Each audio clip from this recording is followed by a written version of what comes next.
And the way they're combating that is saying, I'm going to take something away from you. And if you want it back, I need you to do this. I need you to take these bad orders.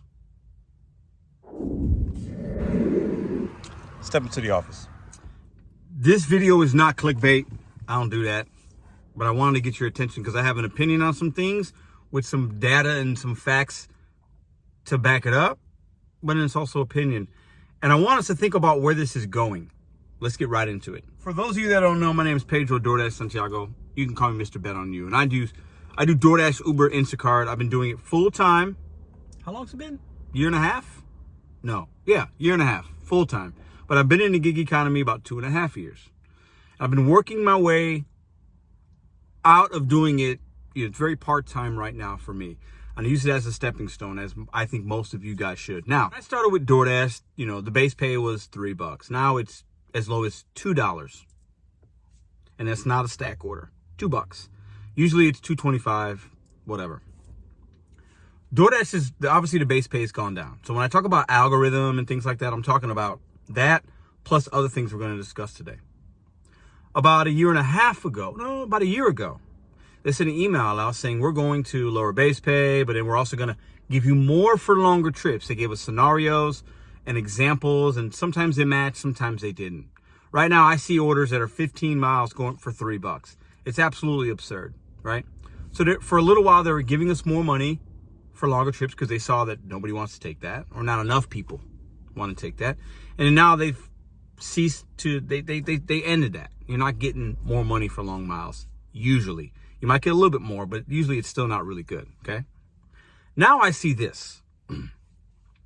Now, as most of you guys know, in my market of St. Louis and in busy markets, I think Top Dasher is a joke. I think it's a way for the companies to manipulate and try to think you're being incentivized to take crap orders and just keep your acceptance rate high. I get it from a Doordash perspective because they're running a business. They need food delivered. Completely understand. But as a dasher in St. Louis, if you're a Top Dasher, you're not making enough profits, in my opinion. Now, but in some markets, you might need it. I get it. But this right here, I'll put it up one more time. A lot of you guys say in your market you schedule ahead of time. You might schedule. I know many people schedule a week at a time because you don't or you can't dash now, and you're not a Top Dasher. So you set your schedule up. Smart thing. I get it. I'm not somebody that's ever really done that, but I understand why some would. Completely makes sense, right? Me in my market, I like to just turn it off, turn it on when I can, make it convenient. That's where I'm at right now, right? Let me know in the comments what you guys do. Have you scheduled? Is this in your market? But they're basically trying to make you, or in some cases, they're going to make you, because you might not have an option, deliver bad orders. Deliver orders that you know you're really not making money on in hopes that maybe you'll make more later. I get it, okay? But now you got to be 50, 60% in order to schedule ahead. What is that, man? Like, what are we doing here, okay? Some would say, well, Pedro, it's your fault, and many others, because you said you got to have a miles per money. You don't be a Top Dasher, cherry pick. Now these companies are maybe seeing that because enough people are starting to do it, possibly, right? And the way they're combating that is saying, I'm going to take something away from you. And if you want it back, I need you to do this. I need you to take these bad orders. I need you to take the bad orders. And then I'll let you schedule, or I'll give you priority on large orders with $35 or more. I'm sorry, an order of $35 or more is not a large order, so stop the games. I'm going to show you a few orders I did today. My acceptance rate's trash, and I still get good orders on Doordash. I still get bad orders. Know your market, though. The one thing I want to leave with you guys today is this algorithm and what Doordash and Uber Eats is. They're going to implement new things, but just about every month they're going to try something new because they're struggling to get food to consumers quick and fast, efficient, and with a smile. They're struggling. Because they know, especially Doordash, a lot of their customers are cheap, miserable human beings. Point blank, period. Or they're uneducated or ignorant. You don't have to be all three things, but you're one of the three. You're either cheap and miserable, uneducated, like you literally just don't know what you're doing, or you're ignorant to how the apps work and how much we make and how we don't work for DoorDash. We're not an employee. That is 100% fact. You're one of those three things if you're somebody that takes a tip away. You just are. And we as drivers can't make money taking $2, $3, $4 orders consistently. You just can't do it. But DoorDash is going to get those people the food, and the way they're going to do that is taking away some of your freedom. And that's what we're seeing. And that's why we're seeing an exodus of DoorDash. You know, you're going to have new people come in because, hey, it is what it is. It's a great way to make money. I still believe that, if you know what you're doing. But that's why lately you're seeing on Reddit, on YouTube, in Facebook groups, I'm doing less DoorDash. I'm doing less DoorDash. I don't even open it up anymore. It's not worth it. I'm doing Spark because of the promotions. Maybe I'm doing Deliver That. Maybe I'm doing Uber Rideshare. I've gone back to Uber Rideshare. Guys, it's Thursday. It's 4 o'clock. I'm at $900 this week, and I've only worked a handful of hours each day. It's mostly been Uber Rideshare. Little bit of DoorDash. Instacart. I folded Instacart in. Many of you guys have. We can no longer just, most of us can't work just the one app. And we should be building and learning and understanding and adapting and all that, because the companies are adapting. You need to adapt. And if you're somebody that feels the need to take the crap orders because you have to, I get it. In your market, you might have to do that.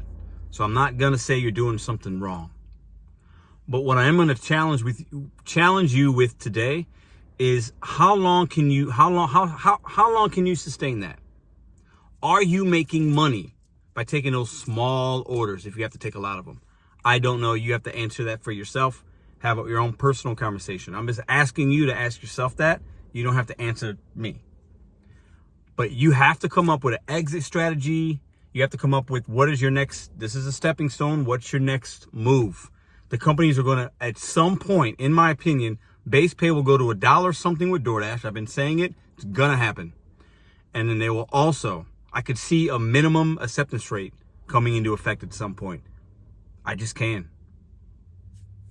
There's no reason that these companies can't shadow you and, not shadow, but like shadow ban you or whatever it's called. Some of you guys feel it happens already. They're pausing dashes. It used to be 10. Now it's like all over. Like, let us pause you. The algorithm is changing. It's learning what we like to do. And it's saying, hold up. Well, if everybody does that, we can't make money. So we're going to take away from them. Knowledge is power. Be ready for more changes. This isn't to scare you. This is happening. Find what people in your market are willing to pay you to do and do that. It might be a W-2. It could be a different kind of app. You might want to start your own thing. It could be rideshare. There's the opportunities in this country right now to make money, in my opinion, for somebody that's forward thinking and doesn't mind working a little bit, are endless right now. I believe that. For people that want to make about what we are going to make and what we need to do to pay our bills, none of us are millionaires here, okay? Most of us aren't going to make six figures. But you can make money doing something, whether it's this or something else. The companies are going to continue to adapt, use you and abuse you, spit you out, deactivate you, another driver comes on. You got 10 people waiting to fill your spot. It is changing. It's going to continue to change. Be ahead of the game. Be ready to adapt. Be ahead of the game. I'm going to show you a couple of orders I got today, right now. In my St. Louis market, and I think in most that are similar, to be a top dasher is a bad move. You're going to get good orders either way. You're going to get bad orders either way. Why would I get these orders with my acceptance rate? I'm sure there was a top dasher that was in my vicinity that could have taken it. It's not about that. I'm looking to have a really good discussion with a fellow content creator this Sunday. Just waiting to hear back from them. Top dasher versus cherry picker. I want to learn because I have an opinion, but not everybody's opinion is always right. So I'm willing to learn other people's experiences. Check out these clips coming up. I hope you guys got something from this video. The DoorDash and other gig apps algorithms is changing every day. DoorDash is blocking companies from doing this and doing that, and the app is glitchy, and they're going to pause you. They're going to change the base pay. They're going to up the acceptance rate just so you could schedule yourself weeks ahead. Everything is a manipulation move to get you to take more orders. But what that means, taking more, means taking the bad ones, because all of us will take good ones, but there's not enough of good ones out there. They need somebody to take the garbage out, and they want you to do it by changing their algorithm and their acceptance rate and all that crap. Hope you guys enjoyed these clips. I'll see you guys tomorrow.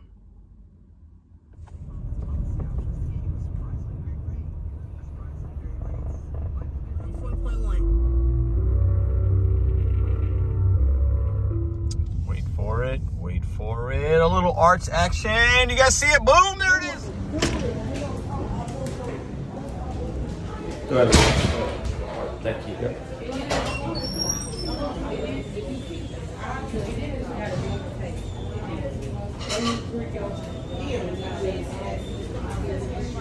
Picking up Doordash? I am, yeah. Elisa?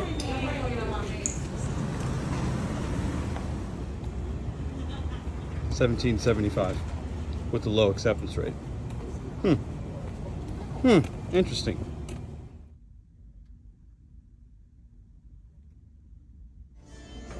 What the hell?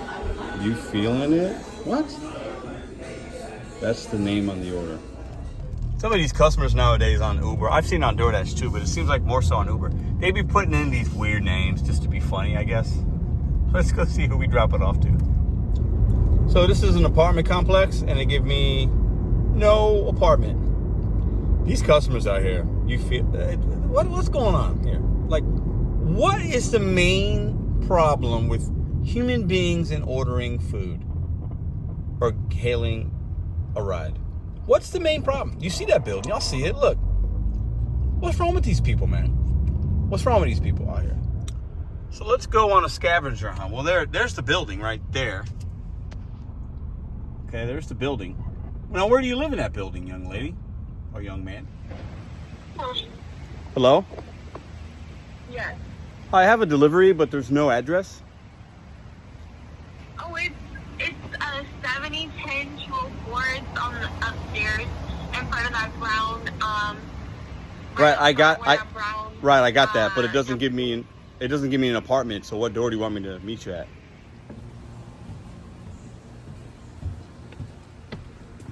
How was I supposed to find this?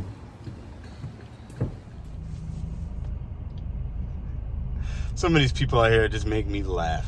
All you can do is shake your head. You just can't. The intelligence level of some human beings is so low. It's actually quite sad, in my opinion. Hey, 7 trips, $267. Hey, I'll take it.